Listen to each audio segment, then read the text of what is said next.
SN live, सच सबसे आगे। मुलाकात हुई है, बताइए।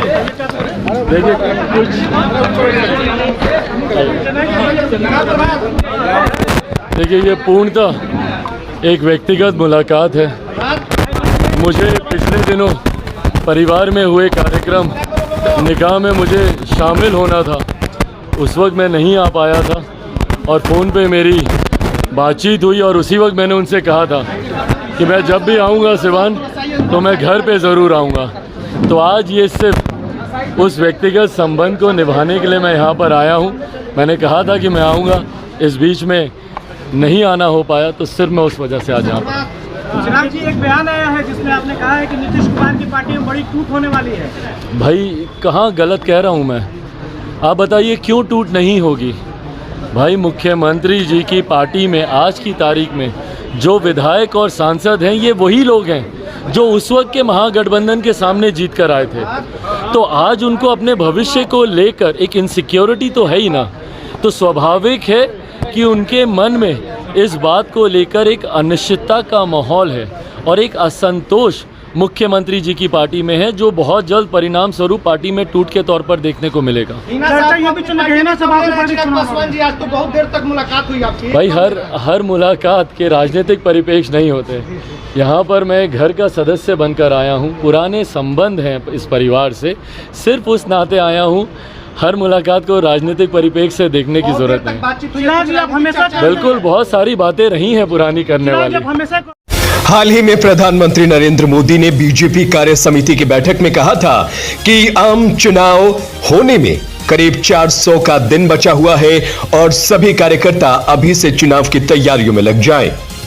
जब प्रधानमंत्री नरेंद्र मोदी ने यह बात कही तो यह बात पूरे देश पर लागू होती है और यही 400 दिन अब सिवान के लिए भी बचा है। सिवान में भी चुनावी सरगर्मियां तेज हो गई हैं और सिवान के अलग अलग चाय दुकानों पर अब ये सवाल उठने लगा है कि आने वाले 2024 के लोकसभा चुनाव में क्या कुछ होने वाला है। सिवान की राजनीति किस ओर करवट लेगी?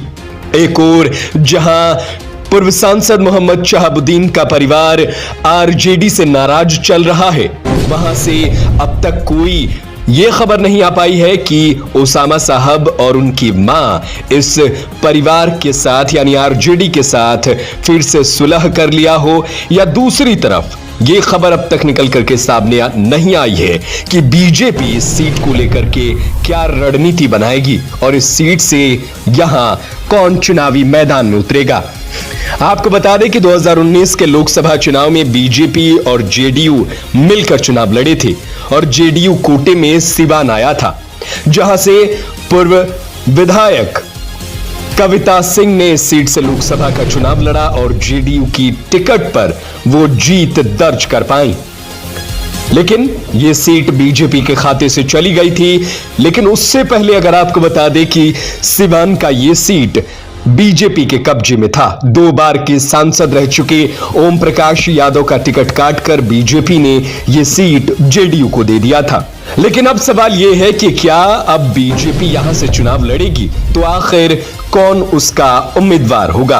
एक और पूर्व सांसद ओम प्रकाश यादव फिर से टिकट पाने की एड़ी चोटी कर सकते हैं, वो यहां से फिर से चुनाव लड़ने की कोशिश करेंगे।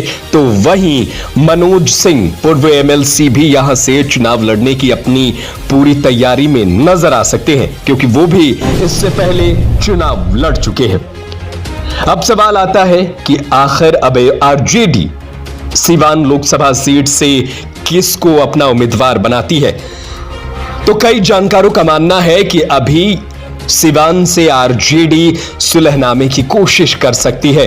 ऐसा मानना है कि वो अपनी पुराने सहयोगी यानी शहाबुद्दीन के परिवार को मना सकती है, क्योंकि शहाबुद्दीन के परिवार का यह गढ़ रहा है। भले यहां से हिना साहब 3 लोकसभा चुनाव ना जीत पाई हो, लेकिन उन्हें यहां की जनता ने भर भर के वोट दिया है और ऐसे में आरजेडी के नहीं, कहा यह भी जाता है कि सिवान के समर्थक आरजेडी को सिर्फ शहाबुद्दीन की वजह से वोट देते हैं।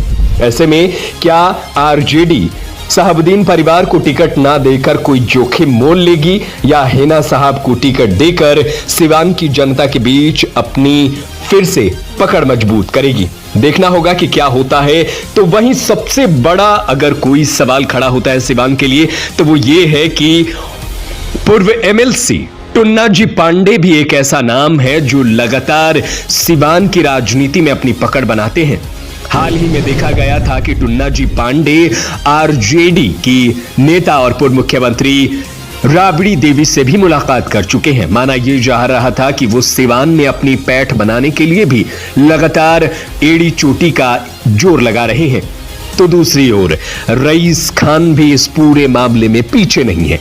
यह भी कहा जा रहा है कि वो भी चुनाव लड़ सकते हैं। जिस दौरान वो एमएलसी का चुनाव लड़ रहे थे, हालांकि वो चुनाव हार गए, उस दौरान यह भी खबर निकलकर के सामने आई थी कि वो इसके बाद लोकसभा का चुनाव लड़ सकते हैं। ऐसे में देखना होगा कि आरजेडी, बीजेपी और बाकी अलग उम्मीदवार सिवान की राजनीति को कितना प्रभावित करते हैं और कौन सिवान लोकसभा से अगला सांसद बनेगा। यह सवाल आपसे है। आपको क्या लगता है, हिना साहब को आरजेडी के साथ सुलह कर लेनी चाहिए या निर्दलीय सिवान लोकसभा सीट से चुनाव लड़ना चाहिए? आपकी क्या राय है, हमें कमेंट करके जरूर बताएं। Bureau report, SN live news. देश और दुनिया की ऐसी ही खबरों को पाने के लिए जुड़े रहिए हमारे साथ। और हाँ, अगर आप वीडियो को फेसबुक पर देख रहे हैं तो हमारे फेसबुक पेज को लाइक करें, और अगर आप यूट्यूब पर देख रहे हैं तो यूट्यूब चैनल को सब्सक्राइब करना मत भूलिए। वीडियो को लाइक कीजिए, शेयर कीजिए।